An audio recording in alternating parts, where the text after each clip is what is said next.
Welcome back to Brothers in Boots. My name is Mike. My name is Jeff. And today we have an episode on what to expect in 2025. New year, new things. We're going to talk a little bit about that and kind of just have a fun conversation. This will be much like the last one where we did the 2024 in review with Chris, where it's just going to be a free-flowing conversation. And what you got? What are you drinking today, Jeff? Oh, I think I did it recently in the last month, but I needed to go back. Four Roses from 2014, small batch limited. It's 55.9. It's a great pour. Great stuff. Yep. This one was the oldest one was OBSV in this one, and then OESV was another major contributor on it. Usually like the E's more. Yeah, I agree. And going with that, I actually have the 2024 limited edition, which is the 10-year going off of that. This one is 54.1, so that's going to be right around 108. And if I remember right, they don't put those on the bottle anymore of exactly what they are. But if I remember right, I think this one, 24, is an OVS-E, whereas 23 was an OVS, either a B or an A. I have the 23 as well. Notice they stopped doing that. I got one. I'm trying to remember. I got one fairly recently, and I don't think mine said it either.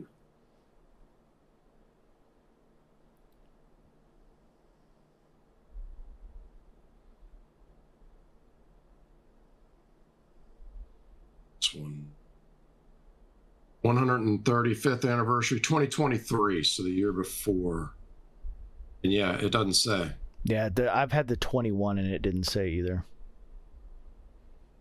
Bastards. Yeah, they have it online. You can get it off their website. They just don't put it on the bottle anymore.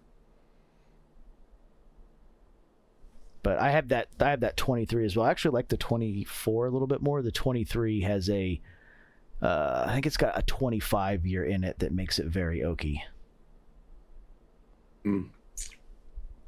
So it's usually the OESOs I like best. I like that they just released. Most people probably haven't seen it yet, but they're finally releasing different mash bills in the regular edition bottlings. The single barrel 100 proof that they always do has always been OBSV, always. And now they've got an OESO and a OESK, and I don't think they've got all of them yet, but they've got several mash bills, and they've now got a red label to them. I'll have to keep my eye out for that.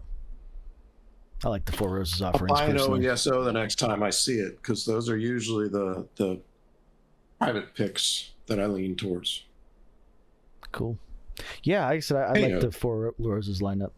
It's a good one. I don't have too many problems with that distillery. A lot of distilleries I got problems with these days, but Four Roses has kept the quality pretty good.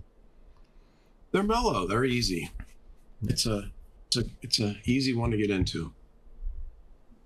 So, alrighty. So, most of you at this point have seen the 2024 in review. This is the kind of what's coming in 25. Short answer is there's no hard, like we're guaranteed doing this. We have some stuff we're trying to do. We have some stuff we'd like to do, and, kind of going with it. We've got a couple collections still to do. We want to do an episode on felt hats, which felt is just split leather, but felt hats. We want to do an episode on jackets with a focus on leather jackets. We'd like to do a couple interviews this year. It'd be nice if we could get a P&W interview, maybe interview people that make other stuff, maybe a jacket maker, maybe a hat maker, maybe a bespoke maker if we can land one. We're, just things that we're trying and hoping that kind of can come to fruition at some point. Maybe they do, maybe they don't, There's been a fun video recently where, we've talked about, me and Jeff don't do this for money. We do this just for the love of boots. We've got one coming that'll be focusing a little bit more on boot communities. So maybe that'll help some of the viewers if, you get into a couple of the communities that have a different perspective. One thing that we'd like everybody to see is, perspectives are a little bit of everything. On episodes we've had Chris on, Chris leans a little bit more dressy. And me and Jeff really don't lean very dressy at all. So those are, perspectives you're not necessarily going to get from us. And, communities are a good way to get some of that other perspective. So.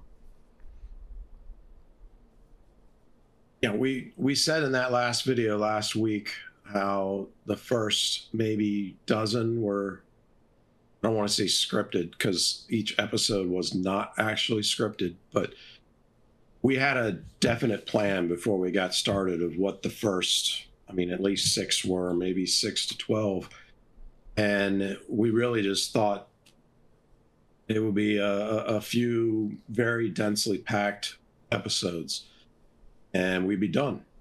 And it's gone well and it's been well received. And we still don't have any big plans or anything. Each week it's like, what are we going to do?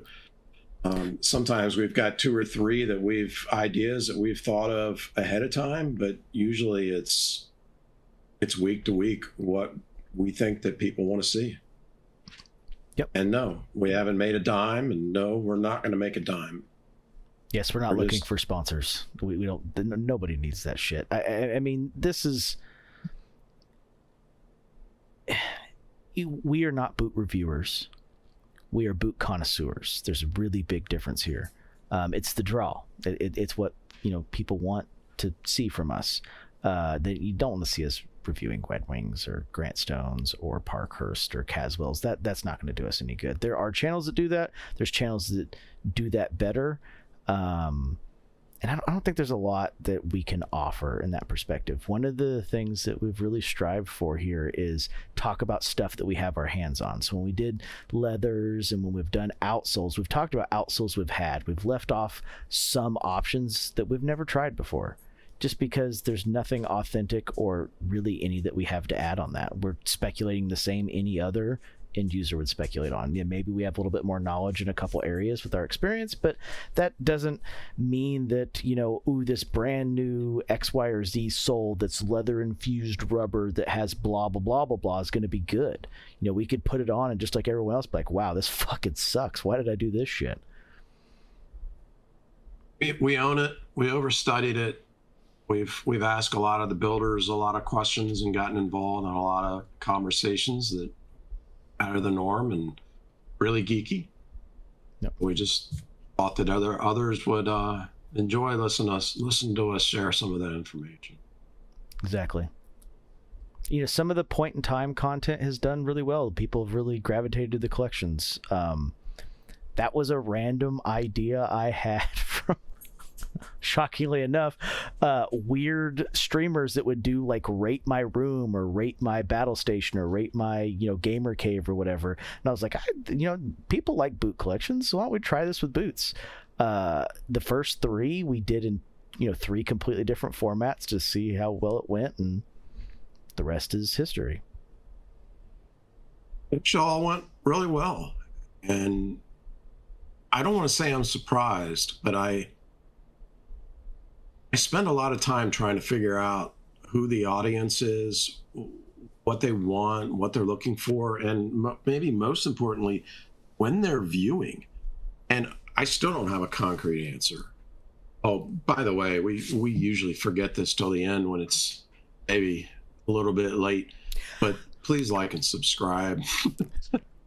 Really helps us out, really makes us feel better, and gives us a better idea of how much we're appreciated to know how many people have decided to give us a like and a subscribe, please. Yep. And comment as well. The comments really help shape Love a lot of the comments. episodes. I would say there's been 51 episodes recorded so far. And of those 51, at least 15 of them have been specifically viewer requests or something related to a viewer requested that we made an episode out of. Yeah, I think this is 52. I'm surprised that we actually started this off beginning of a year. For 49. This will be 51, but it's the 52nd recorded. Yep. 50. Oh, this will be the 51st. Yep. Yeah. Yep. Okay. Sorry, you're right. But anyway, back to what I was saying. Are people sitting down on the couch or the recliner or whatever and watching this while they're unwinding? Are people listening to this when they're driving into work or driving home during their lunch hour in the background while they're at work? We've got no idea. And do they like a half-hour episode? Do they like a 2-hour episode? Do they like a 5-hour episode? Because they want somewhat background noise while they're doing other stuff. I don't know. I've got the attention span of a gnat, so I don't understand how, we've got people that are watching like hour and 15-minute episodes, as seems somewhat common for people to watch. So obviously other people our audience is liking a longer format, and we have asked this in the past, maybe not in the last 2 months, but we do want to know what people prefer as far as content length for episodes. Yep. And that's another really good point too. So, we are, this will be 51. We have 52 recorded. We're a whole year's worth of episodes in. Do you guys want weekly episodes still? Do you want bi-monthly episodes, 2 episodes a month? Do you want more live episodes? This is stuff that's going to be asked more, and here's a really good opportunity to kind of help shape that a little bit, because one goal for this year is going to be to branch out of pairing stuff that goes with boots. We don't really have any plans to do like jeans or anything like that, but like we're adding in hats, we're adding in jackets, we're adding just a little stuff here and there to kind of help pique people's interests and maybe find something that they're looking for, or maybe it's just fun trivia information. Who knows? Doesn't really matter. There's we should not be the barometer for someone purchasing something, but if we helped you with the purchase, that's fantastic. Hopefully we're not driving people to make purchases they wouldn't otherwise make, because that's not really something we're trying to do, unless it's something they already wanted to do in the first place, right? Do it. So it's kind of one of those things that some of the stuff that accompanies with boots, we want to try to incorporate a little bit of that in, because I don't think we're ever going to do like a wardrobe. Someone did ask at one point, like when we do maybe some of our collection stuff, ask like what people would wear with that. I don't know if we'll ever, like, maybe we'll ask basic questions like a pair of jeans or a pair of slacks or something like that. I don't think we'll ever go to them taking the picture of what they wear with that. Me and Jeff are, quite frankly, just don't give enough fucks about fashion, or probably quite smart enough in that aspect to put something logical together on that side of the house. But we could work with some stuff to a certain extent, but some of the accessories that go with boots, we've covered kilties, tongues, laces, stuff like that, but the other things like maybe belts. We could do an episode on belts. I don't really know what you would gain from an episode on belts, but if people are interested, or maybe showing off some of the belts we own, you let us know on that one. I don't think there's a lot of detail we can bring to that short of examples. That's an interesting point as to the mentality of our audience, the mentality of our the people that we discuss things with in groups that are in these groups with us. And maybe some of it has to do with your age as the way that you feel, but some people are trying to cultivate a look. Some people are trying to, I don't know, get laid, or have people be impressed by them or impressing their bosses, or I don't know. Some people are about the way that they're perceived by strangers, the way that they're perceived by friends. Some people just don't give a fuck how they look, and it's about how they feel, or being able to perform their job, the stuff that they need to wear in order to be able to perform their job well. Me personally, I'm past giving fucks about what people think of me. I'm not walking into a restaurant or walking into work and trying to change anybody's mind about the way they feel about me or whether they want to go out and have drinks with me after work. I'm concerned about wearing quality shit, wearing shit that makes me feel good, wearing shit that's able to perform the tasks that I do every day. And if it happens to all come together and look good, that's fine. But it's about quality and long-term wear.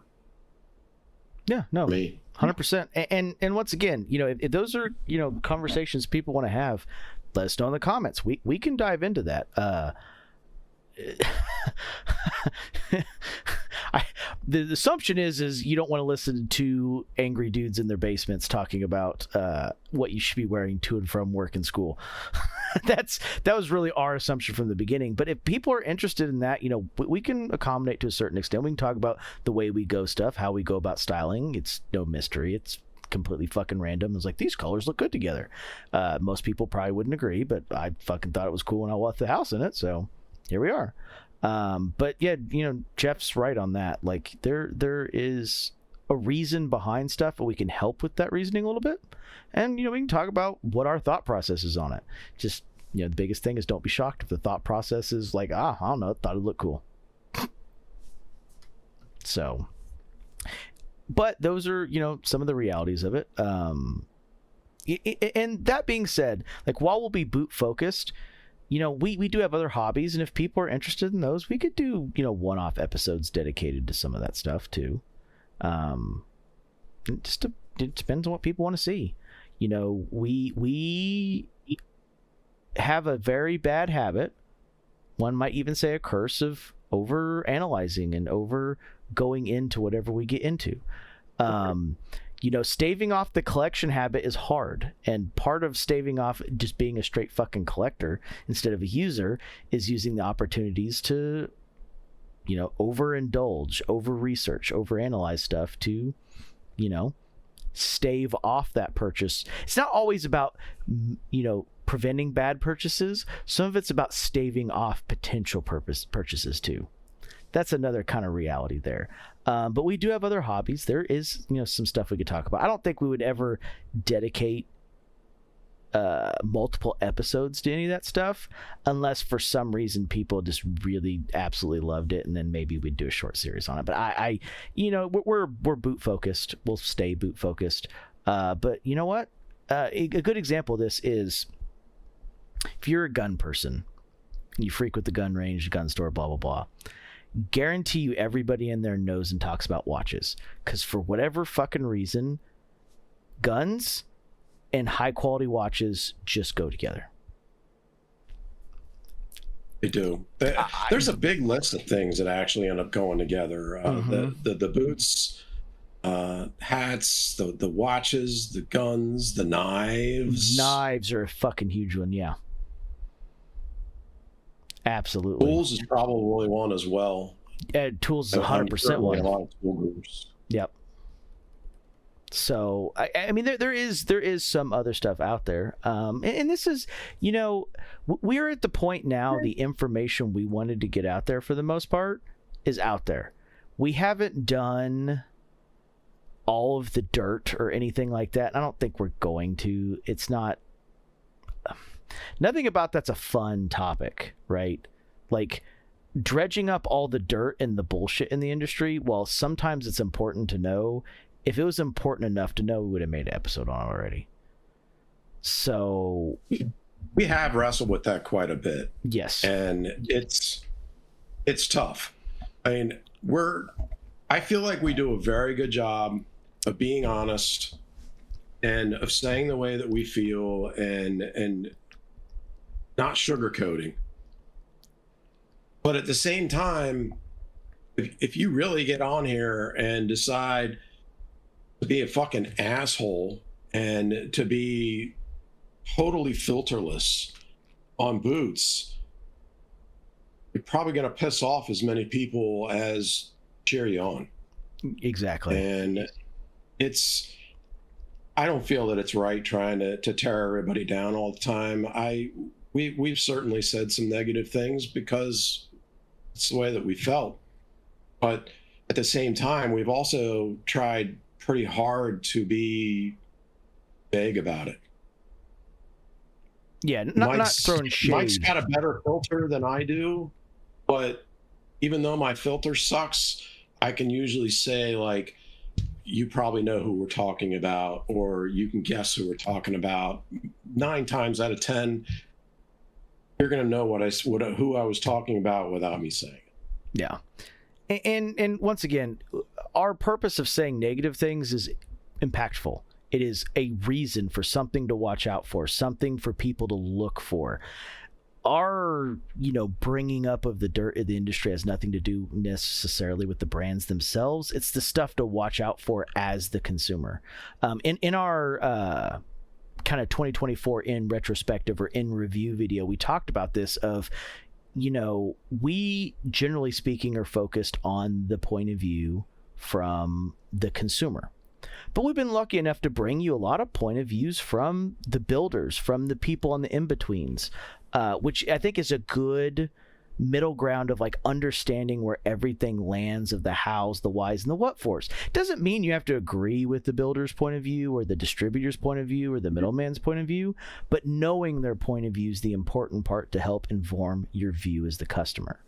And that's what this is about, honestly. The difference between being negative for the sake of being negative versus being negative because you're being helpful. Objectively negative. Yeah. I mean, nobody likes a hater. I don't like a hater. Matter of fact, I hate that particular word more than just about any word that I can think of. It's the most destructive, unhelpful, trollish word that I can think of. 100%. I mean, yep. Make a comment. Make a comment in the comments here if you can think of any word that is more trollish and mean without any helpful aspect to it whatsoever than the word hater. Yep.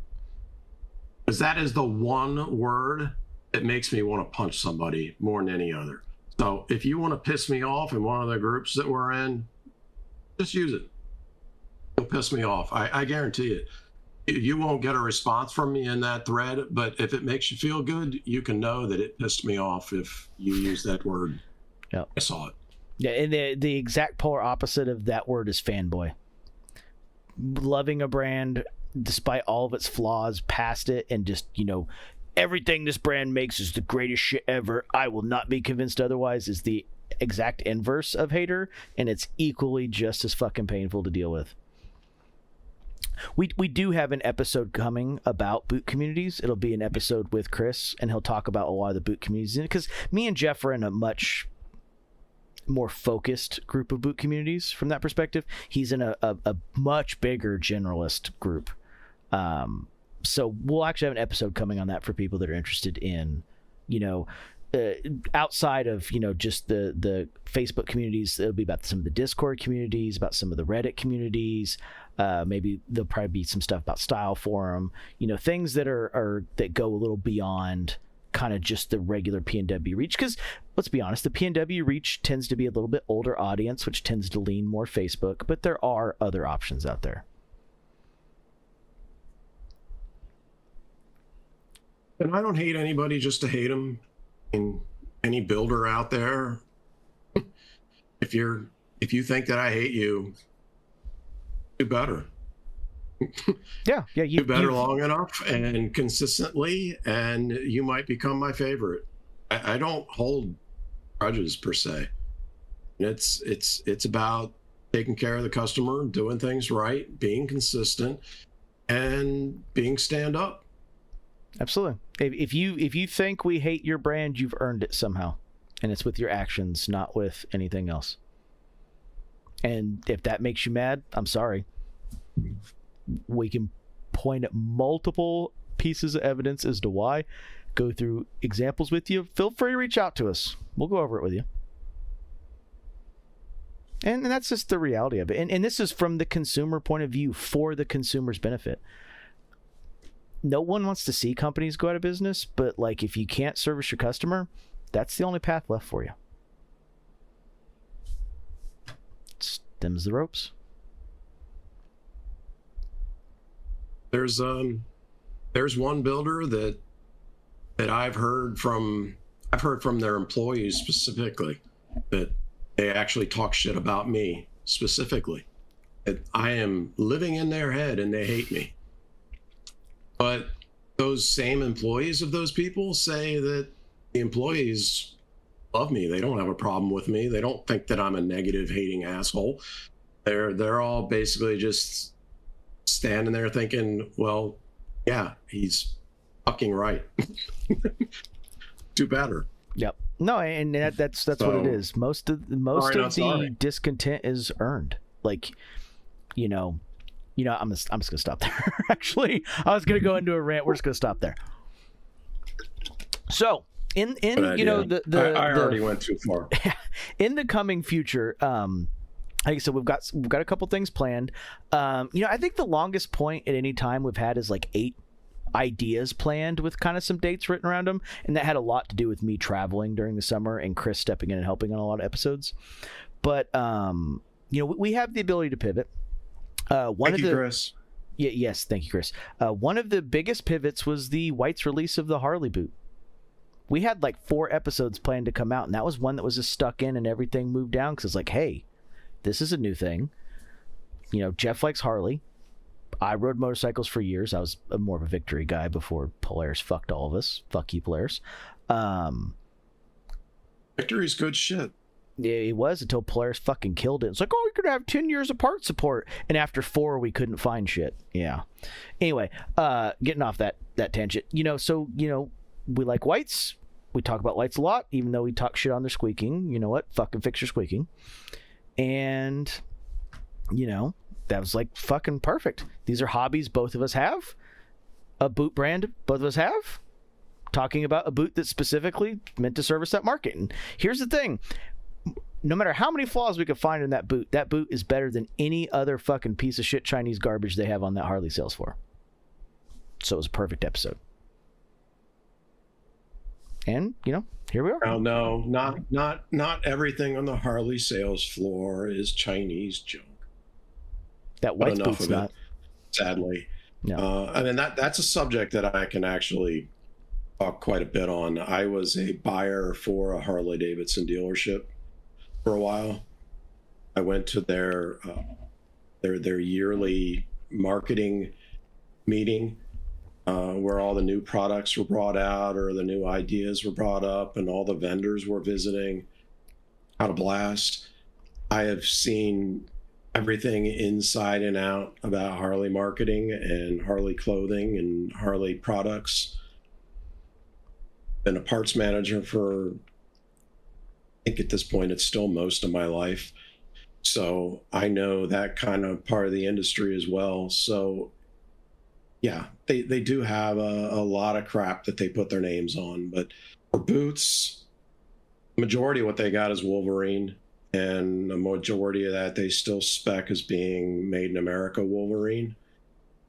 So they're not complete shit when it comes to boots, but they're not. I mean, the Whites are still the best thing that they have done for a pair of boots. The Wolverines do not compare to P&W. 100%. And we do like the Wolverine 1000 Mile. I think we've talked about a number of episodes. That's probably our favorite Wolverine silhouette. By Wolverine quietly makes margin. a really good middle of the road boot. Yeah. Middle of the road, meaning, I mean, for those that aren't regulars or, know where we stand as far as the order of things, middle of the line being Red Wing, Wolverine, maybe Ariat, maybe Justin, Chippewa, Carolina, It's your sub $400 boot. Tanner. Those would all be middle of the line. Yeah, sub $400 boot, but better than a pair of Thursdays. That's really what I mean by middle of the line. But yeah, so like I said, that was the perfect kind of, in between cut through episode, and we did that one.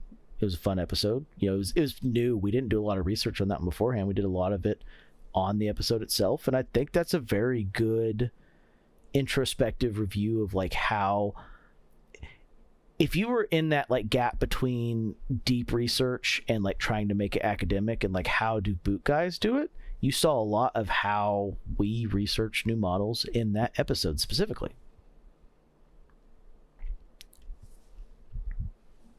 Different thought processes of what was a good or a bad idea, maybe why they chose it. Those things are all important.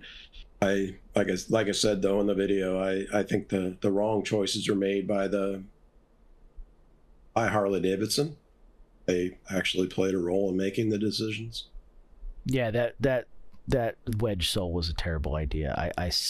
That's probably the one choice of the whole boot that still boggles the mind, that I can't quite figure out what the thought process was. Well, I can figure it out, but it's not a favorable thing. It's negative.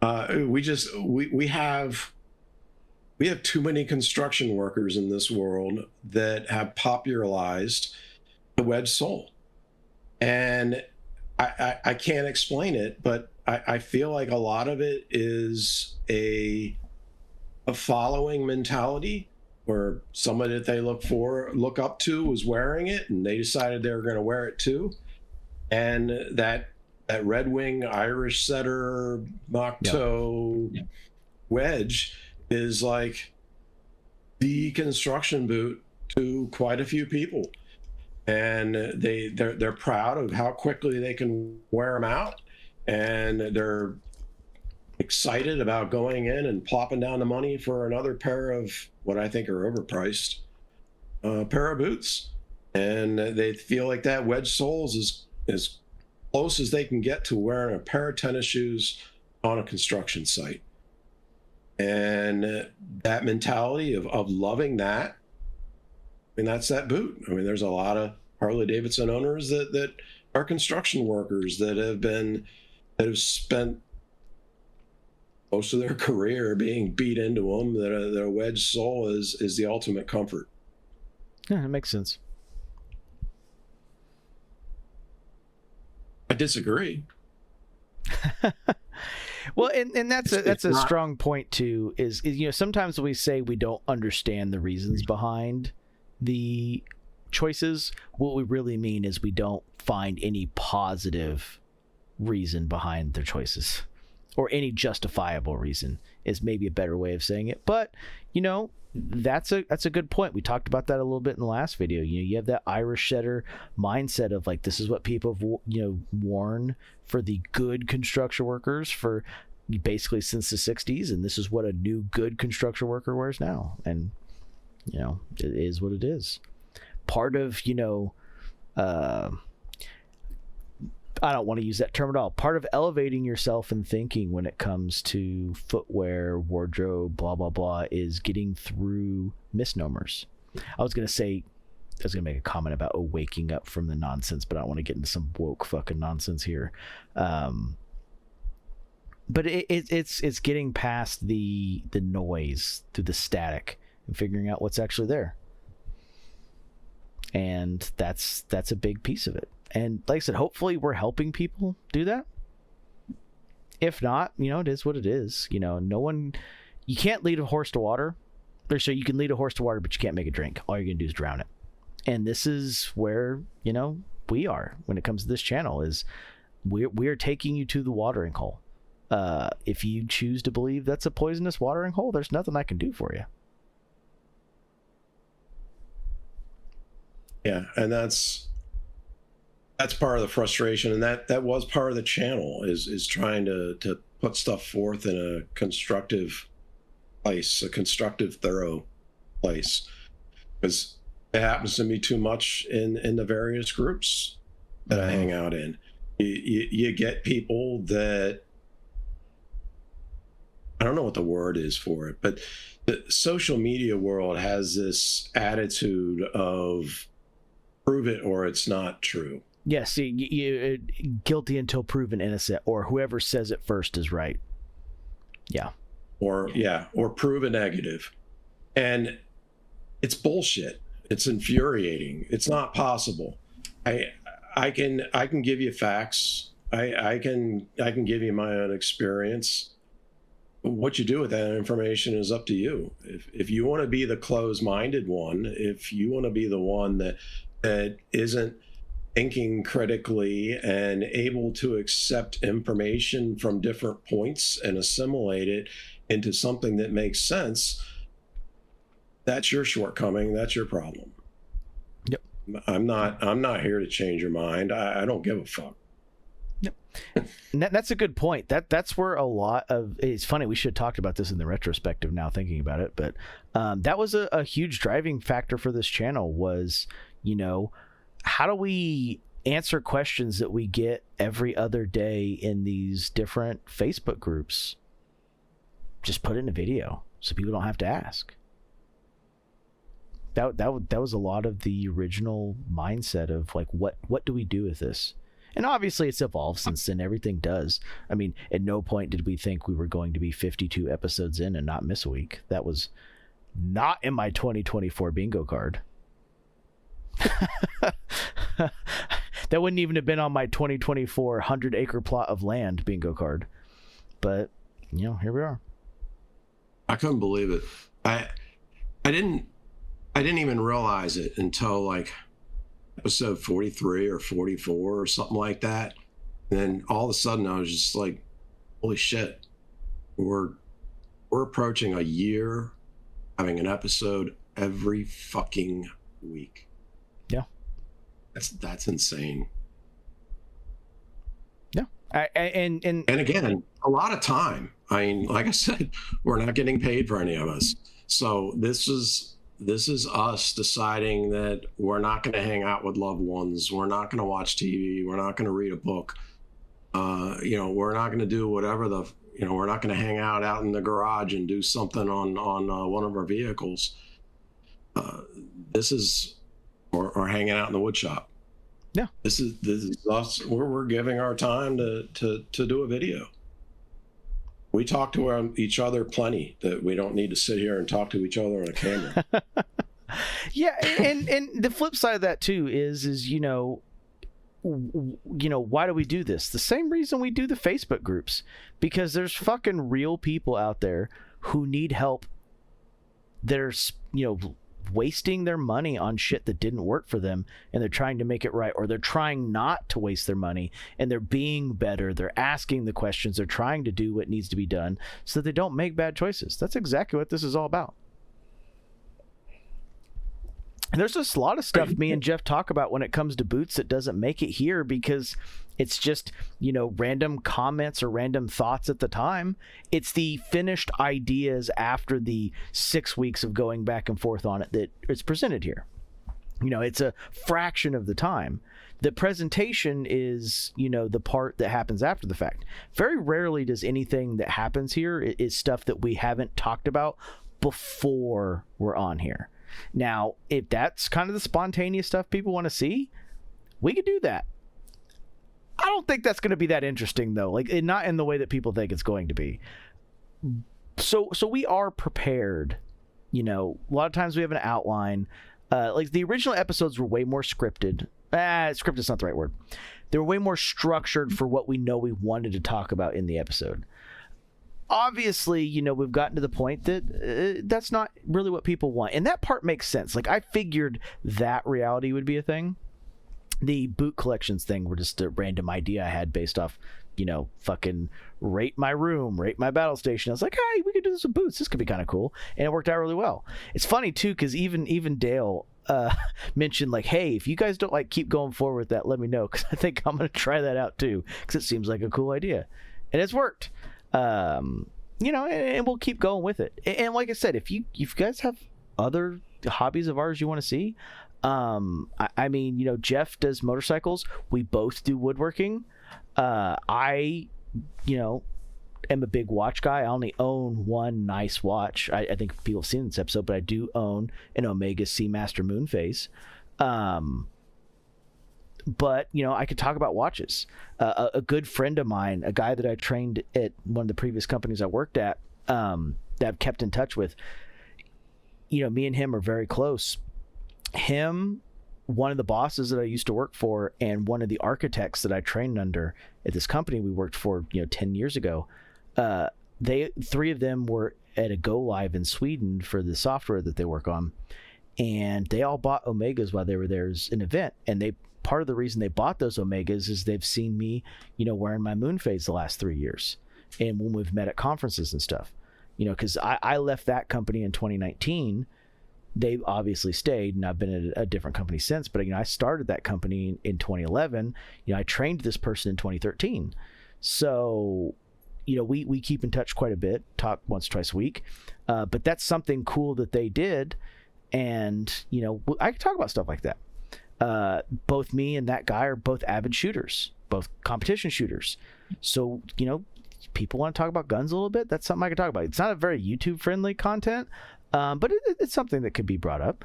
And, on top of that, like, I'm a big dog person.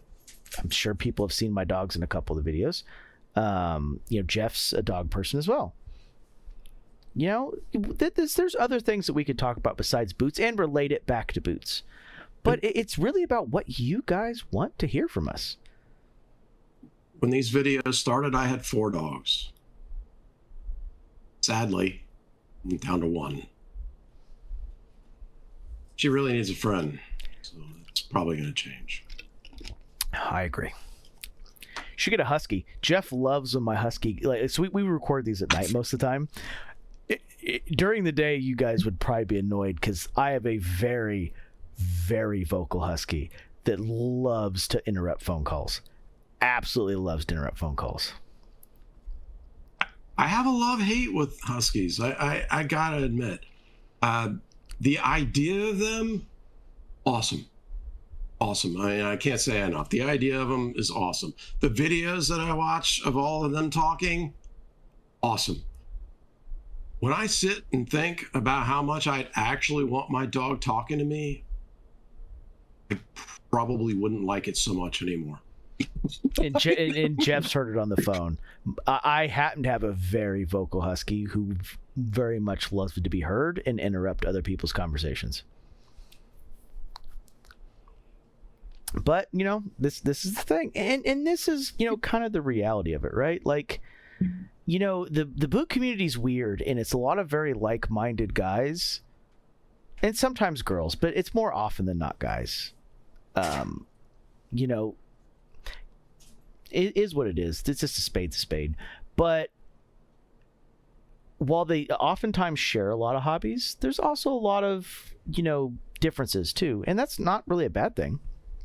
So, straying away from boots now and then isn't overall a bad thing. And I think there's some benefits out of it too. Because, when you look at the boot community, it is mostly libertarian, conservative guys, tend to be slightly more on the religious side. More conservative values. Who would have thunk it, right? Hey, we should get Pogo Lee on one of these. God, he would trigger fucking everybody. I don't know. I think there's a lot of liberal boot lovers. Well, when we look at like the stitch down communities, which we have a video coming talking about this, the stitch down community definitely is very liberal leaning.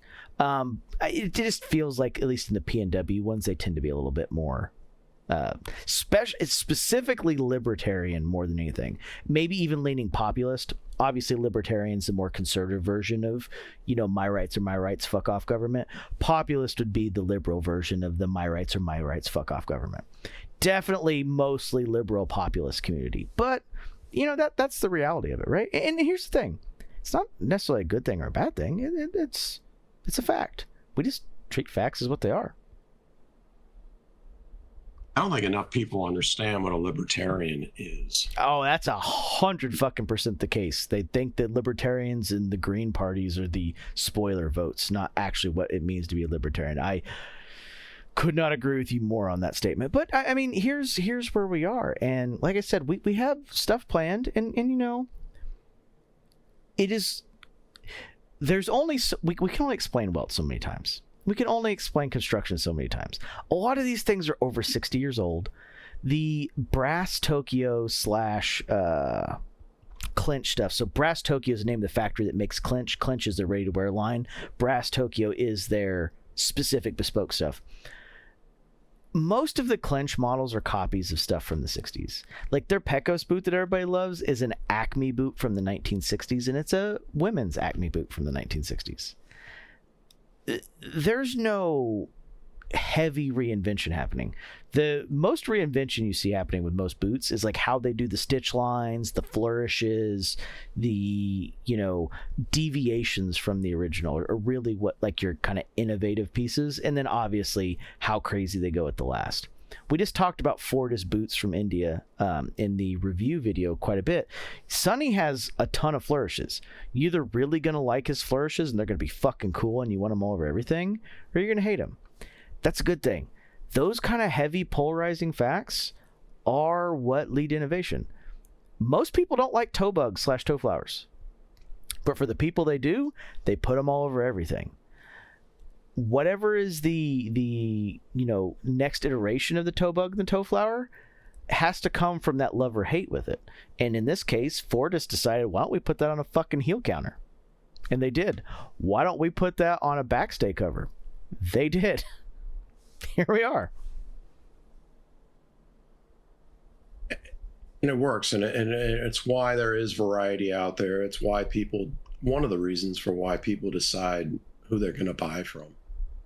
And I think another part of it that I thought about bringing it up in that last year in review video, and I didn't get around to it. The difference between people with an imagination versus the amount of people that can't see or understand anything unless they're actually staring at. But what is it? People from the Missouri state, the Show Me State, yeah, I think. I feel like I've got a pretty good imagination. I feel like I can sit and I can come up with a boot design or a boot build completely out of my own imagination, and that I can view it. And I get a shocking amount of people that will PM me and get into discussions with me about, hey, help me build a boot. These are my interests. And we'll come up with a design, a build, colors, threads, welt, last, to come up with that perfect boot for them. It's certainly not my perfect boot, but it's not about me. So I listen to them and objectively pick what I think would be best for them. Some people just, they don't have the ability to have vision. They don't have if they're not staring at it, they have no idea whether they're going to like it. They're not going to take the risk. They just want to see it. They need to see the completed form. Yep. I want that. Yep. And I mean that's a lot of what we look at, unfortunately. Yep. You know, it's if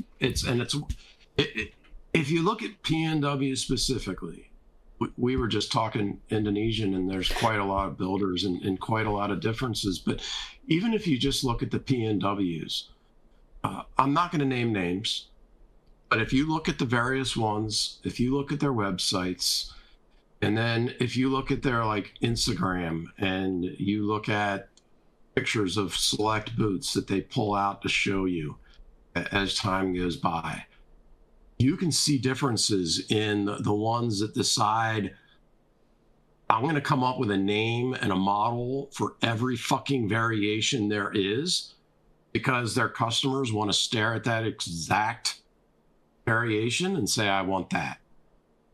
And then you're going to have builders that don't come up with a name for everything. and yet they're coming up with amazing things that are like, I've never seen that before. And it's because their customers are putting shit together and using their imagination and coming up with something out of this world. It's kind of the popularity of the boot collections. A lot of the reason that people like them is they're good for giving ideas to help with that vision, or they're also good for people that need to see it first. They help in both aspects. Recently, there's a collab boot with I think it's Rugged, where they have a double heel counter cover. Don't know why you would ever need that. Looks pretty cool though. I can think of some negatives, but it looks cool. I know which one you're talking about, and yeah, there's two Ruggeds. There's a Rugged, I don't remember which one it is. Outdoors, and a Rugged Workwear. I don't remember which one it is.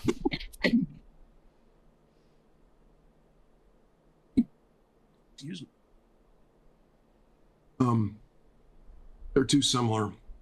I don't know whether neither one of them knew the name before they came up with the name, but I think it's Rugged Outdoor Wear. I can't remember. I kick up my heels quite a bit on everything. Driving, sitting on bar stools, yeah. I mean, I've kicked up my heels on a lot of shit, but I just can't imagine carrying through a heel counter. The amount of times that I cross my legs somewhere where I shouldn't.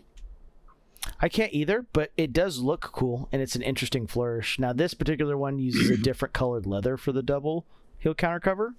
But I mean, it's definitely something different, definitely something new. And that's kind of some of the reality. And the thing is, maybe it's probably going to cause flexing issues. It's probably going to cause some issues with like that hot spots when it comes to your heel area. But the reality at the end of the day is maybe they only do it once and that's the end of it. Or maybe it's a cool trend that continues. But it's the reality of, that is a collab that's a specific configuration set, not a model name. And that's really kind of what Jeff was getting at. Now, on that point, if I guess we'll call them boot consultations for making a MTO boot are a thing people want to see, let us know. Maybe we'll have a couple people on to do those consultations if they have a boot they want to make, and we can talk about the differences and help that out. That'll be a little harder to do, but that might be something we could show in real time. It could be an episode. If there is somebody that doesn't have the imagination, that wants advice, that has specific needs, that'd be a really cool episode. It'd be fun. Yeah. Wouldn't be a regular thing, but it could be a couple cool one-offs.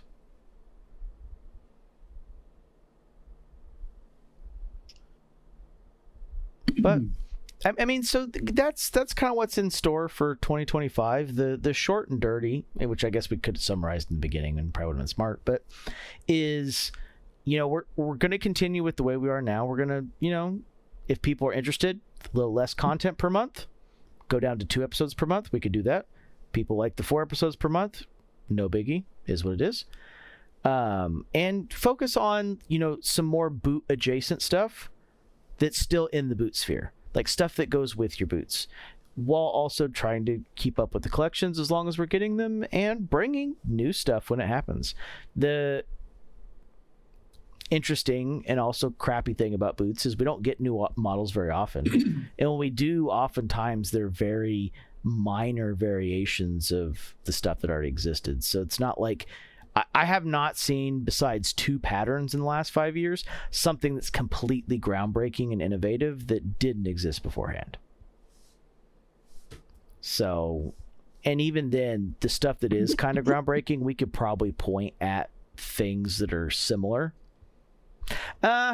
There's one I can think of that I don't think anyone's made anything like it, and the jury's still out if it's a good idea or not, but I did fucking get on that list and buy it. So that'd be Gabbard's Fiction, the creosote fiction boot, which has the front top saddle stitch, the crown on the front instead of the back, and is a engineer boot without a strap that's built like a cowboy boot.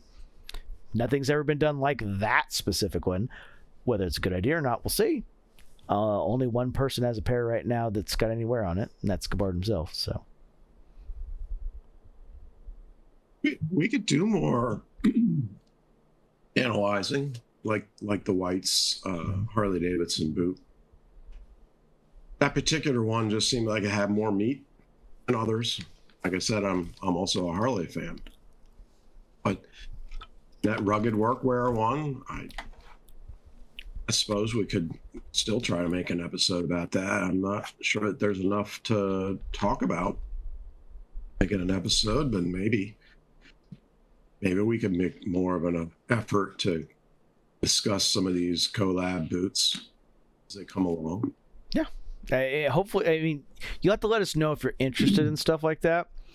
Part of the reason we've strayed away from stuff like that in the past, quite simply, is because we feel like we've given you the tools to do it on your own, and I don't think we have a whole lot we can add to that that's going to be helpful at this point. But if you feel like we're mistaken, let us know, and we can do that. We can certainly try.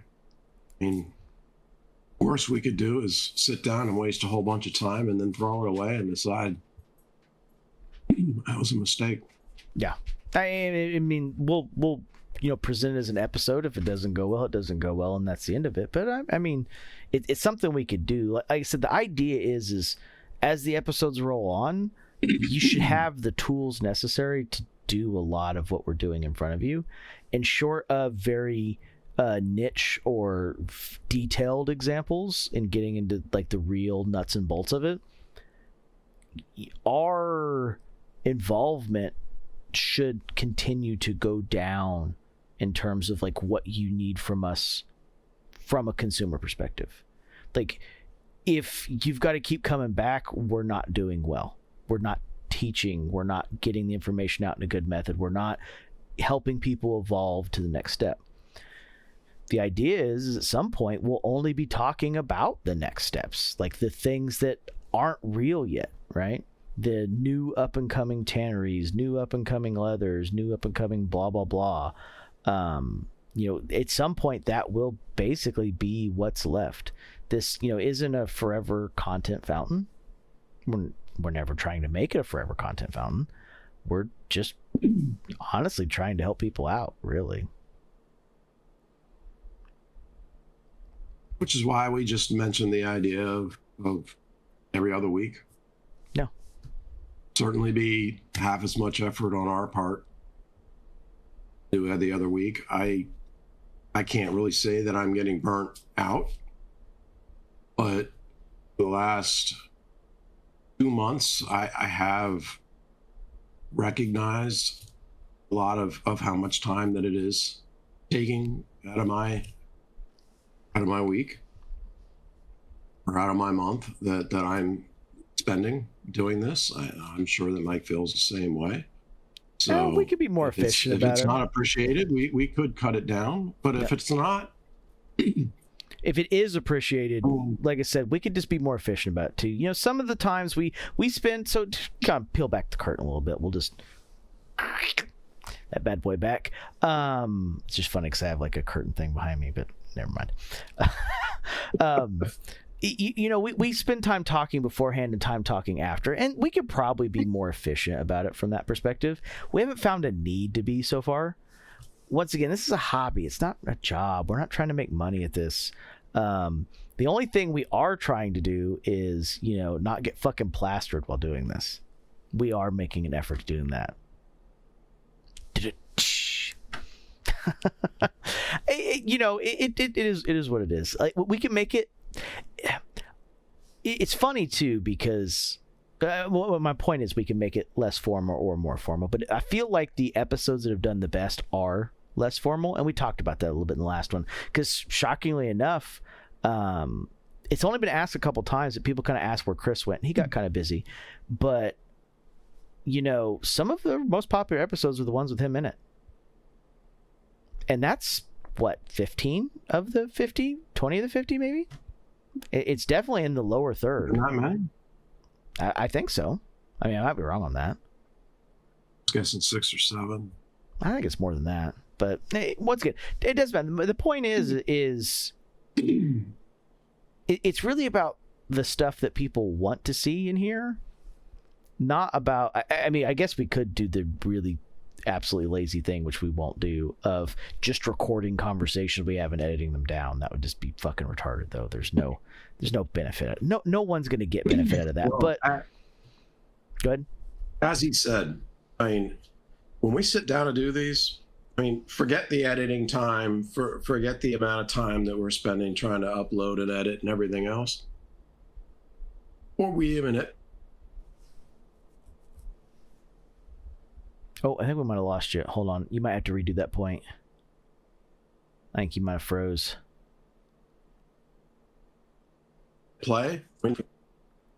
Yeah, it give it a second to catch back up. It's just completely hard locked. There we go. There it is. There we go. And we usually spend up to 2 or 3 hours after the video talking about random shit.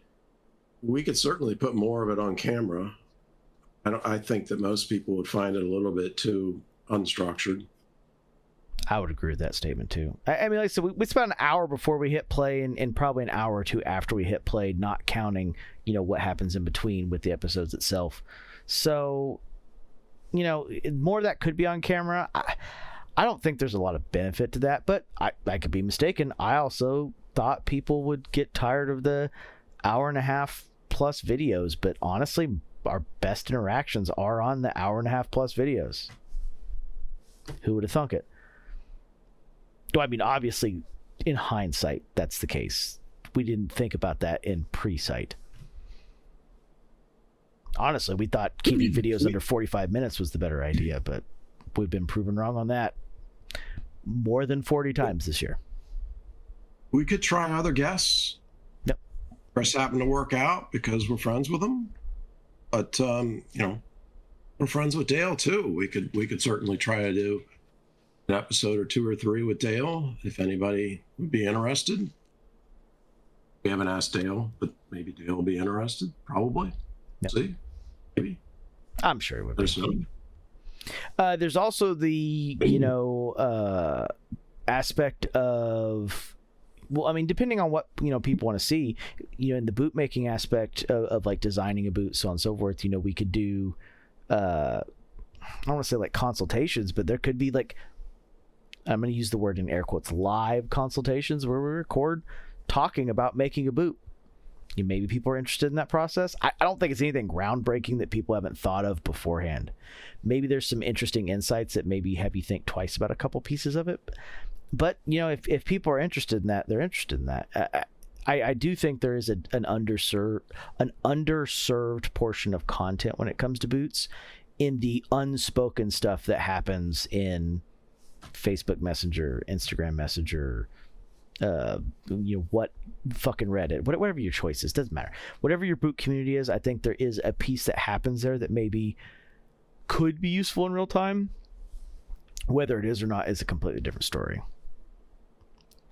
I've heard that Strivewise is interested in doing an episode with us. I heard it secondhand, so I have no idea whether it's true. Maybe we'll try to reach out. If he's watching, maybe he'll try to reach out. That could be a cool episode. Yep. We'd probably do something with a cobbler or two if they were interested. There's certainly some very interesting cobblers out there that seem like it would be fun to talk to. They have a lot of character, to say the least. But yeah, I mean, that's kind of the reality. I mean, here's the thing with boots. We've said this a million times, but boots haven't changed that much over the years. There's not any innovations happening now that haven't happened beforehand from a structural build perspective. Most of that's really kind of gone to how do we cut corners and get cheaper more so than get better. It's the flourishes, the artistic aspect, the patterns that have evolved and gotten better, not really any of the other parts. But personality. Exactly. So from that, idea, we could kind of, delve into that stuff if people are interested in it. It just really depends. I mean, you guys are in control of the narrative at this point. You know, we've got some ideas. We'll keep going through the stuff that we feel like is useful, but really, the stuff you guys want to see, or the stuff you think you want to see, is going to be a large part of the content driving in 2025. Because the nuts and bolts, the scientific pieces of it, short of us tearing a boot apart in front of you, it's been covered. And it's not new technology. This is the way they've been building boots since the 1920s. Even that doesn't even seem like it'd be worth an episode. Now, personally, if you want to cut something in half and do like 2 or 3 pictures of it and do it every once in a while and put it up on a website, that is good information. That is useful. But turning 2 or 3 photos up that could be scrolled through on a website into an hour episode each, the rest of that is a complete waste of time. Yeah. And that's the thing, is at a certain not point, that we have any money to do that, since we're not monetized and we're not charging anybody 10 grand per video to be able to do that. Yeah, I think those prices, I think those are like the 2022 prices, by the way. I'm pretty sure they're more expensive than that now, but 20-30 grand. Yeah. But you know, this is it, right? Like, we're not reviewers. We're not, you know, like, oh, is this model worth it? Well, I mean, it depends. That's stuff that we could kind of help answer to a reasonable extent. But what is way fucking cooler is the concept of building a boot with somebody, right? Like sitting down, going through the customizations, going through the builders, picking a builder out, picking a last out. That's way more useful than like, oh, this is what this ready to wear thing cut in half looks like. Now, if anybody wants to send me a boot that they're done with, I'll cut it in half for you. Yep. Be my pleasure. Yeah. But I like I said, that's not, I don't think content people here are going to see. I mean, there's channels that do that. Once you find a reputable builder, that's not a hot button issue. That is something for someone just getting into it that is looking for, like, man, I like the look of this brand. I want to see if they're decent quality. Most of the stuff you find from cutting it in half, you could see from the outside anyway, if you know what you're looking for. So we're doing the type of builders that, you know, we're doing it right. Exactly. No builder we've talked about on this channel, including the Indonesian builders, are people that are cutting massive corners. Like, I mean, even the one interview we did with the Indian company Blackbird, like, those guys aren't making money on boots right now. They're still getting their lasts down, getting their patterns down. Like, you're getting close to every pair of those being in the loss leader territory. But that's what establishing a brand is. Like, you're always going to have loss leaders. That's not anything new. You don't just start being Nike from 10 years before Nike made the Jordan. That's not how that works. This is passion. Yeah. This is people who are trying to live by the idea of, if you do what you love, you won't work a day in your life. Exactly. And people that live by that mantra try to endeavor to do what they love. And if they love what they love is boots, then they're going to try to make boots. And it is going to take them time to make a profit. And maybe they never will. But if they're making enough to get by and live and do what they love, yeah, it's the part that matters. People, that's good. Yeah. Exactly. I mean, and then there's, you know, there's life in the fact that, like, you know, some people work a job that pays well and is interesting enough, but they don't take that job home with them. For a lot of these more creative avenues, or these more vision-driven avenues, that you'll never be successful at that. You've got to take it home, wake up with it, work in it, sleep with it. That's just kind of the reality. And it's no different. Like, we're saying this in respect to boots, but that's entirely the case of any industry that's not completely monopolized by a corporate giant. Like this goes well beyond boots with that thought process. This is really what, consumes the artistic aspect of any industry that's not built entirely off services. So there's lots of reasons to be passionate about boots like we are. I feel like I cover a lot of them in a well-rounded way. I want something that fits. I want something that's comfortable. I want something that's going to last. Those are kind of all givens at the level of us, and I would think our audience.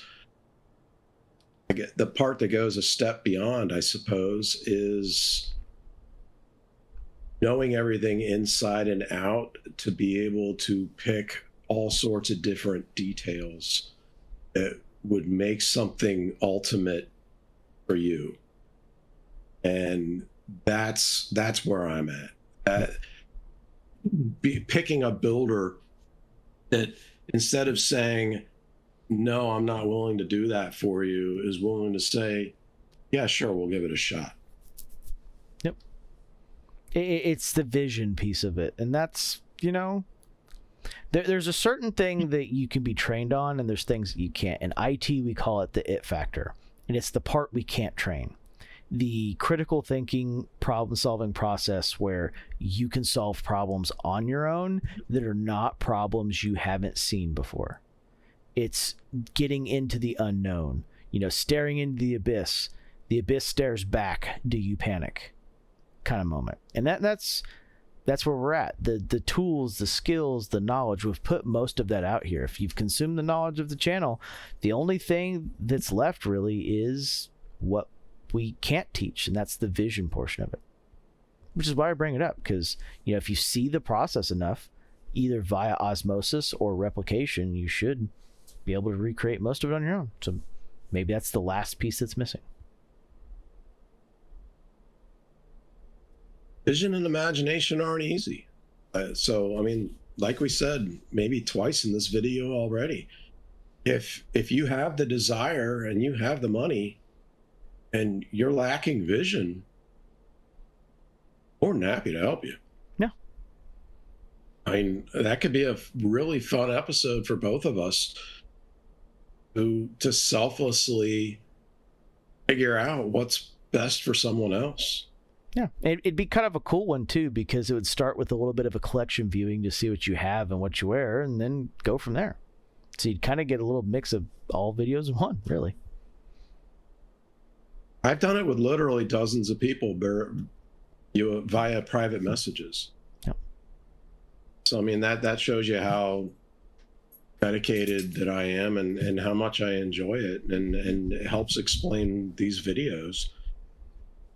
We've done it with people that have been on this channel. I spend hours talking to people while I'm working, or while I'm watching TV, or while I'm out at dinner, trying to help them out with what's best for them. Yep. And yeah, I find some satisfaction in helping others, and trying to make their dream come true, helping them to pick what's best for them because they didn't know that it was possible, or it hadn't occurred to them. Yeah. Or they couldn't visualize it. Like I said, we've done it with people that have literally been on this channel in person form, talking. And that's the thing. It's a time thing. Like, there's a level of experience in being in it long enough and seeing all the stuff go by over the years, and knowing like what can and can't be done with the conversation with builders. And some of it's experience with the stuff that we've done ourselves that has either gone good or bad. And some of it is, the part you can't teach, the vision itself, or as I'll use it in IT because I think it's funny, the it factor, the IT factor. And that is the critical thinking, problem solving process that just can't be trained, can't be taught, it can be replicated within reason, but that is what it is. And it's not a bad thing. Like, and this is kind of like a weird, like, modern society problem that I feel like is completely made up, and they've made it up for no reason. But, like, not everyone needs to be top tier, super smart, like, elevated. It's like the idea of everyone needs to be college educated. What do we need regular workers for? Well, if you think 340 million Americans can all be college educated, there's problem number one. So you can't just eliminate every, like, non-elevated job in society. So it's ridiculous to think that everyone needs to elevate themselves to, like, oh, I need to be able to do exactly what Jeff and Mike does. No, you don't need to do that at all. There's no requirement in that in the world. If you need help with something, you need help with something. At a certain point, you'll get to where you could do most of it yourself, but there might always be an idea of, like, I really think this might work. This could be a thing. I should reach out to somebody and ask. That's always going to be a thing. Even me and Jeff fall into that at times. Like, I think this is a really good idea. I send it to Jeff. Jeff's like, that's fucking stupid. Don't do that. It's always going to be a thing. Yeah, it's always going to be a thing. Like, while we can do a lot of that introspectively, there's always going to be that, like, wild hair idea of, like, could I make that work? And sometimes it takes someone else to tell you, no, that's fucking dumb. Don't do that. Yeah, it definitely goes both ways. I can't tell you the amount of times that I've started a conversation with Mike by saying, this is probably fucking stupid, but yeah, let's see where this goes. And sometimes something good happens with it, sometimes it don't. Imagination is important, and as much as our society has cultivated the idea that people can do anything that they want, the idea of actually physically doing things, not just concepts, not just staring at a computer screen, not just, like, content, it's lost. Yeah. Mostly lost. I grew up, and I'm aging myself, but I was at the outer edge of this. But I grew up watching people and talking to people, and some of it myself, but seeing people do shit for themselves and to do things that it's just, wow. Like, how did you even fucking think of that? Like cars, as an example. I mean, when I was growing up, you did it yourself. You learned how to use a welder. You knew how to use tools. You had a workshop, and you did shit. So if you had, like, a 69 Camaro that was absolutely fucking perfect, it's because you did it. And you see somebody with that car, you see it sitting in a parking lot at some local show, and you can walk up and talk to that guy, and that guy can tell you every last detail that he did to that damn car. And it's mind-blowing. And you try to absorb as most of it as you can. You see that shit now, and the person's going to say, oh, yeah, Tony built that for me. Yep. Oh, yep. Well, that's not interesting at all. Yeah. Thanks. I'll go try to talk to Tony. I mean, yeah. a good friend of mine that lives in Springfield, Missouri. He's good friends with the Ace Fabrication, and the guy that runs it, I'm not going to say his name because he's don't know if he's interested in shit like this, but he runs a company where he does customers builds, and last year at Mercom he sold his 32 yellow build parts matching, been on multiple hot rod magazines, for $160,000. And Ace Fabrication makes nice shit for customers, but you're right, a ton of the people at that kind of car show mentality now is stuff that they bought, not stuff that they built. And it sucks with modern cars because, there's so much fucking proprietary software nonsense on it that mentality is completely dead. That's why most people work on pre-war and pre-muscle car parts and, build their rat rods and hot rods out of that and make it as close to parts matching as they can, or as hot rod and fucking rat rod as fuck as they can out of it. I had an employee, and I've probably said this several times, but I've been a parts manager at dealerships most of my life. I had an employee, he was my body shop parts guy. And he did all the body shop stuff all by himself. He was a fucking weirdo, is what he was. But he owned a 72 El Camino that been driving ever since it was new. And he owned a 68 Corvette convertible, Candy Apple Red. And I only got to see the car one time. This guy kept it, he was poor, and he kept it in one of those storage locker things. And he had no life, unfortunately. And this guy go home at night, and he would pick 2 or 3 bolts sometimes to unscrew from his car, from his vet, and he would spend the night polishing that bolt. The whole night, just polishing 3 bolts and then putting them back in the car all shiny. The whole entire car was shiny from head to toe without buying any chrome. He either polished the fuck out of shit, or he made shit and then dipped it himself in chrome and had it put back in the car. The car was perfect in every way, shape, and form. Everything on it shined. He never paid anybody to do it. He did it all himself. And you could talk to this guy about anything and he knew how to do it. I don't come across those people anymore. I mean, if we want to do an episode on my Harley, I could go up there and I could show you all sorts of shit that I did to it. I did do it. Not that I paid somebody to do it. Not that I paid somebody to come up with the idea. Not anything that I came up with the idea and paid them to do it. Shit that I did. And most of it, couldn't even tell by looking at the bike, because most of what I do is hiding shit. Most of what I do, until I point it out, once I point it out, you might be like, holy fuck, you're right. How did you do that? That's so streamlined. That's so hidden. That's so sleek. But, come up with ideas. I come up with thoughts. I come up with plans. They're in my own head, and then I do it. And that's my approach to the boots. Even though I'm not making them myself, one day I would love to make my own pair of boots. The cost of the equipment is prohibitive. At least that's my excuse. Yep. But, I at least come up with the ideas so that I can ask others to do it if they're willing. And if they're not willing, then I'll find another company that is willing.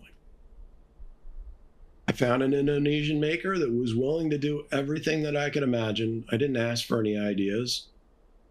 I have found an American builder that's willing to do what I think of. They don't say, sorry, we're not willing to do that. They say, all right, we'll give it a shot.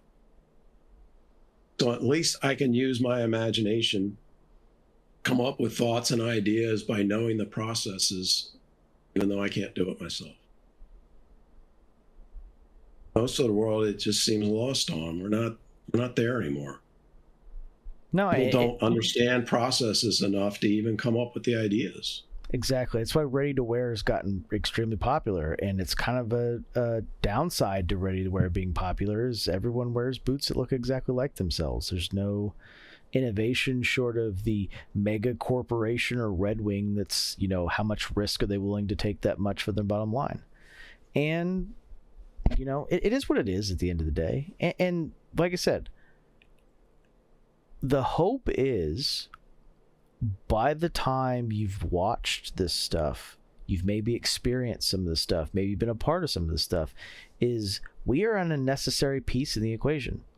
We are not needed anymore for you to navigate the boot world. That's the real end goal.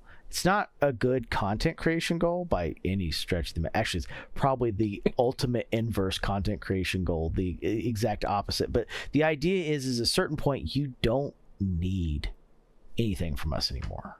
shouldn't need anything. Maybe hit Mike up on Instagram about this, or Jeff up on Facebook Messenger about that. A quick detail, but you don't need a video on it anymore. Because the idea is like, going back to the Harley example, at a certain point there's enough YouTube videos for you to do most of it yourself. And then once you've done it yourself a couple times, now you have the tools you need to figure out the shit from scratch that you don't need a video for anymore. Once again, this is the thought process. Not a good content creation plan. Literally the worst content creation plan.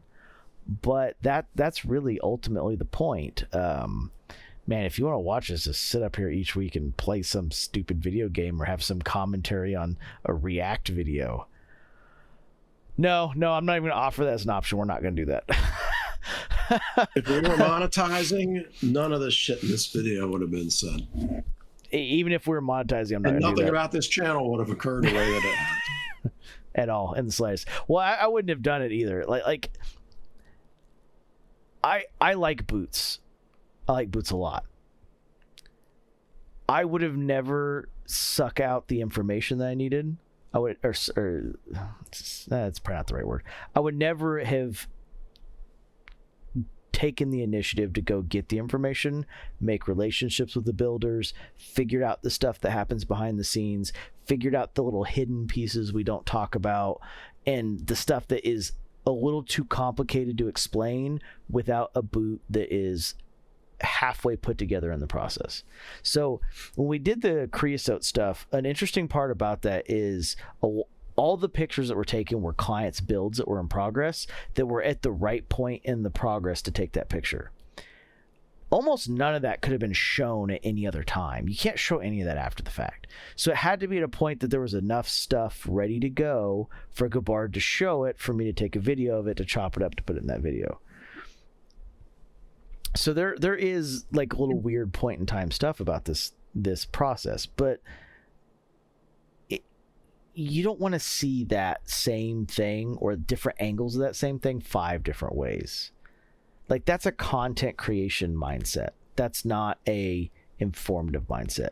You don't keep reading textbooks about the Civil War 7 textbooks later. The idea is by textbook 3 or 4, you've covered most of it. You don't just keep reading textbooks about the same period. If you're a researcher, you do that, but you're the one making the textbooks. So that's part of the process, right? And that's the mindset here, is at a certain point, we should get to where you need to be.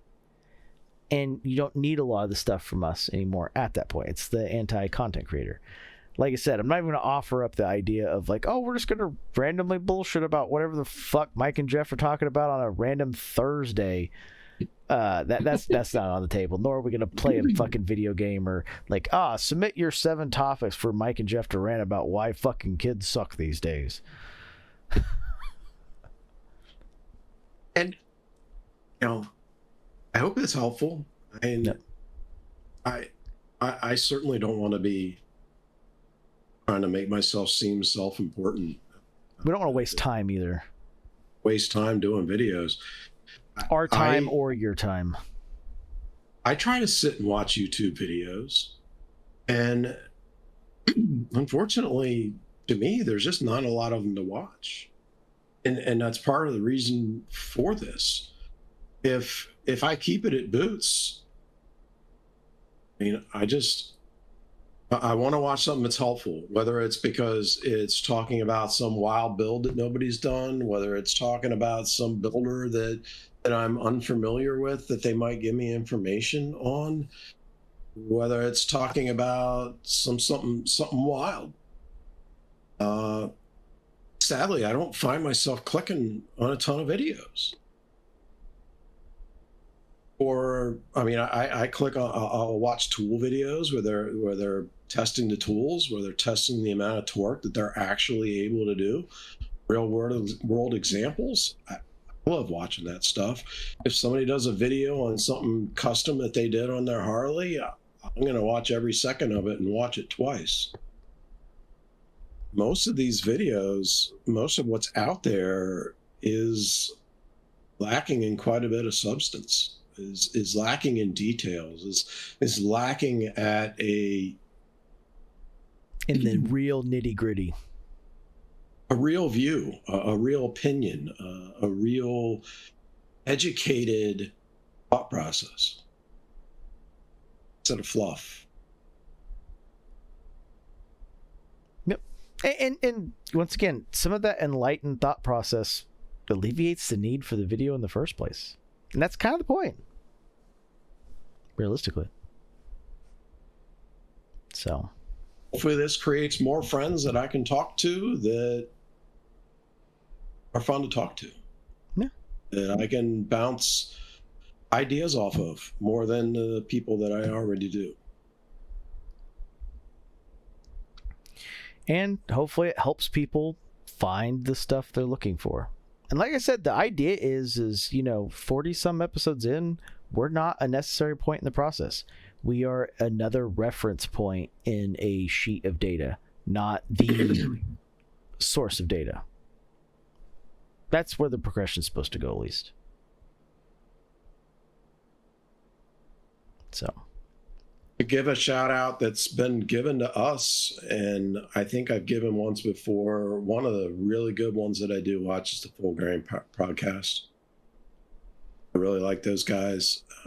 It presents two useful pieces of information from two guys that are good friends that are in different pieces or different parts of the leather industry, and being both as knowledgeable as they are and giving out information that sometimes maybe they might get chastised for giving after the fact. Really enjoy their content. So shout out to them. Yep. And that particular podcast is a good example of, they do a video when they have something to present. And I don't think I've seen a Full Grain podcast in a couple of weeks now, like 6 or 7 weeks. So it's been a little while since I've seen one. That's not a regular day-to-day one. They're not on any kind of standard release schedule, and it's kind of the same concept that's here. It's two guys that work in the industry talking about the industry when there's something worthwhile to talk about, not people making a living off of it. Actually, exactly the opposite of that, really. So, but I think we've really beat this dead horse really into some glue at this point. I think we got a pretty good pile of glue going here. Comment. We can shout out Dale too. Yep. We both really like Dale. Yeah, Dale's a good guy. Dale takes the perspective that I think most people want to see in boots. We just take the next step beyond that, realistically. Focus on more technical areas at times. Now, if Dale wants to send us boots that are probably Mario's to be cut in half to tell you how good that brand might be, we'll do that. I got a bandsaw in the garage. We can make this happen, Captain. I like destroying shit. I can do that. So, but yeah, I mean, and another interesting one too is there's other things that go with boots, like insoles and other stuff. If people have questions, or I don't know, maybe they want us to take a look at a couple like X, Y, and Z's insole, X, Y, and Z's arch support, X, Y, and Z's what the fuck ever, put it in comments. We'll take a look, and if there's anything reasonable to add, we will. If there's not, we'll let you know that we feel like it's been covered and there's really nothing more meaningful that could be added to the conversation. But you never know. Might be something no one's thought of before. I love new ideas. No. Go to sleep at night thinking of new ideas. Give me something to think about. Exactly. I'll go someplace with it. Whether it goes, whether it makes it all the way to Albuquerque or not, or it makes that, in that, man, I should have made that left turn to Albuquerque moment. That is probably such an old fucking reference at this point. After saying that aloud, I think, man, fucking Looney Tunes. I was surprised you made it. Yeah. Well, after I made it, the reality dawned on me. I'm like, man, I'm really making a fucking Looney Tunes reference here. probably not the best case for YouTube, but whatever. Like, comment, subscribe. From this one here, like I said, most of first 2 months is probably covered in terms of planning. But if it's interesting, it's can't think of any other word but urgent. If it feels like it's a question that needs to be answered sooner rather than later, urgent is just not the right category of word for hobby content.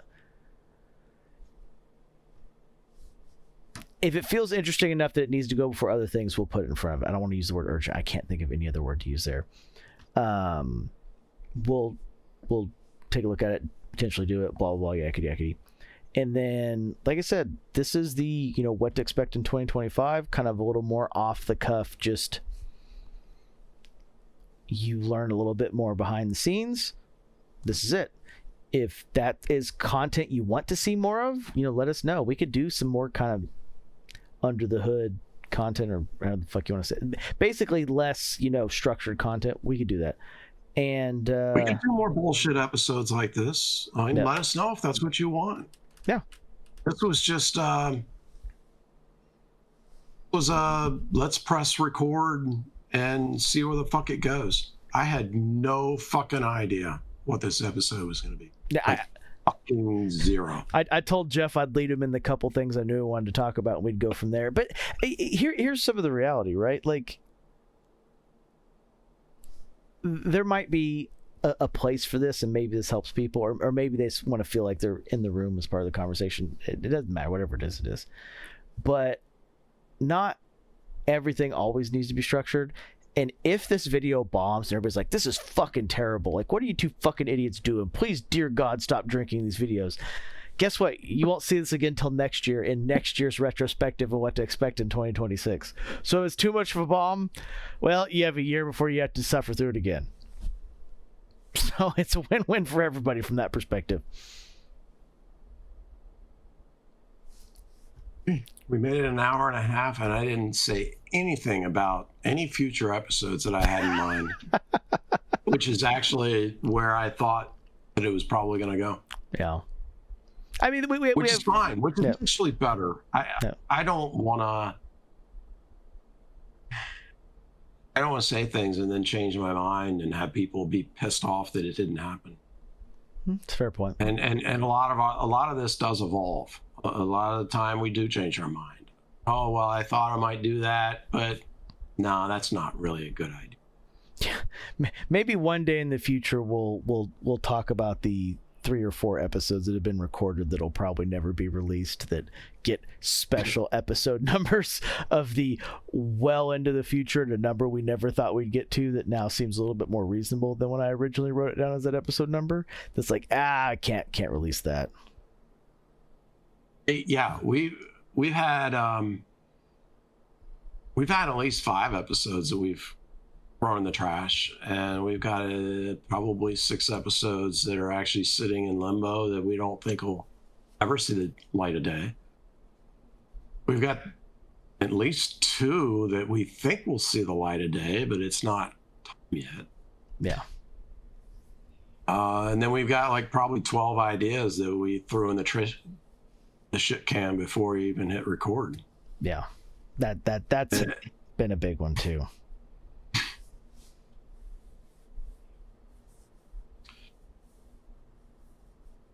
Yeah. What that's worth.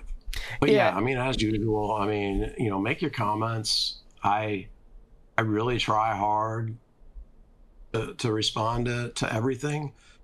I'll like it, or I'll love it, or I'll at least respond to it. There's nothing that I have ignored that seemed like it deserved a response.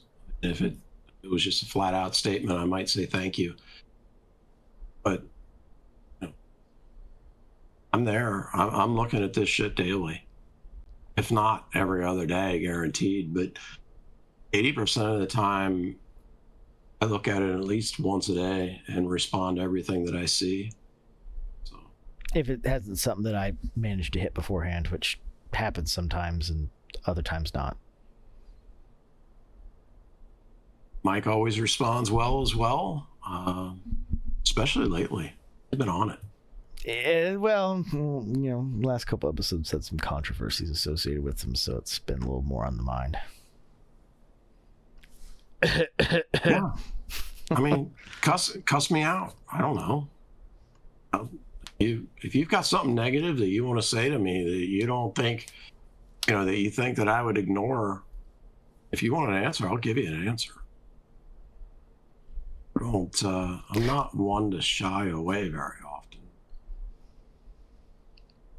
But, this is what you come here for.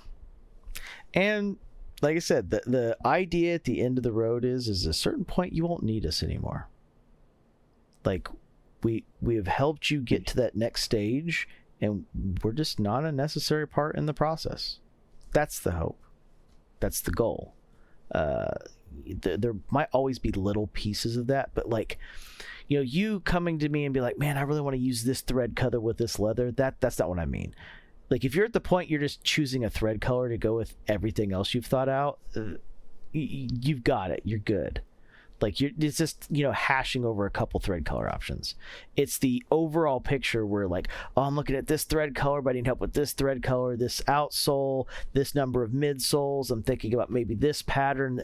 That's what we're trying to get everyone to, that you don't necessarily need our help with that anymore. Once again, it's really the anti-content creating perspective. Reducing the need for more content, which is not really... Content should be created to help make more content, realistically. Or at least that's what my corporate overlords tell me. Sorry, Google, can you please tell me what I'm not supposed to say in the video, and how am I supposed to tell them to, go bet on sports with DraftKings or FanDuel or whatever the fuck people use these days? I don't know. That shit's got legal in like every state now, so there's like 27 options. Sorry, I think it's like 41 states. What? Too many states, but I digress. And any other areas you want covered, or anything adjacent. And that we kind of started the episode saying that, but jeans, hats, coats, belts. We're about to discuss socks. We may have already discussed socks. I don't know, gloves. Yeah. Sunglasses. You want to talk about sunglasses, dude? I'm your fucking man.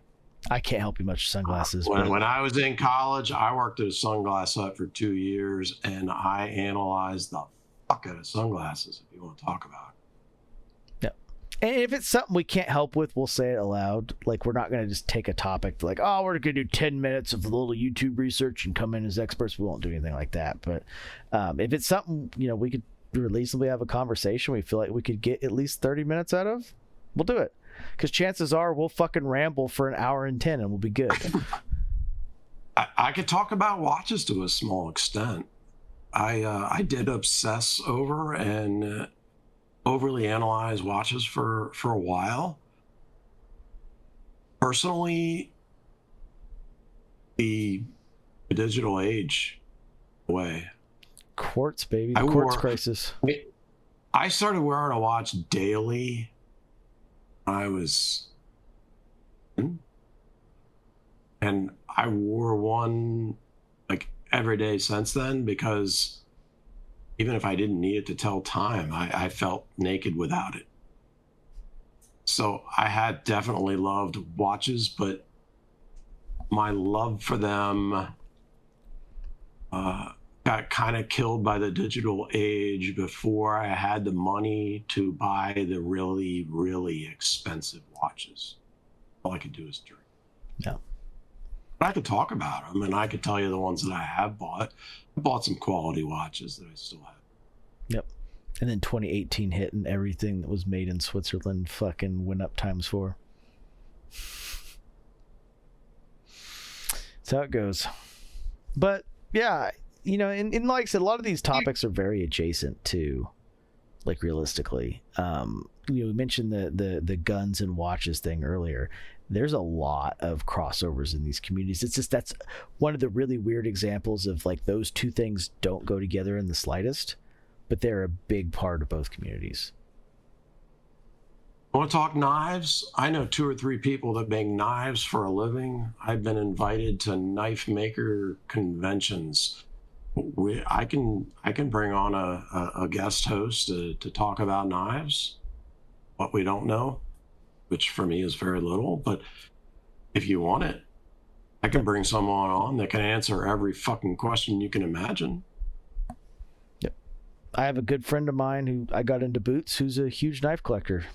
He's probably got $50,000 in knives he's collected from some very high-end South African makers that he is super duper high on. For those of you who don't know, South African knife makers are kind of the holy grail of the knife making scene.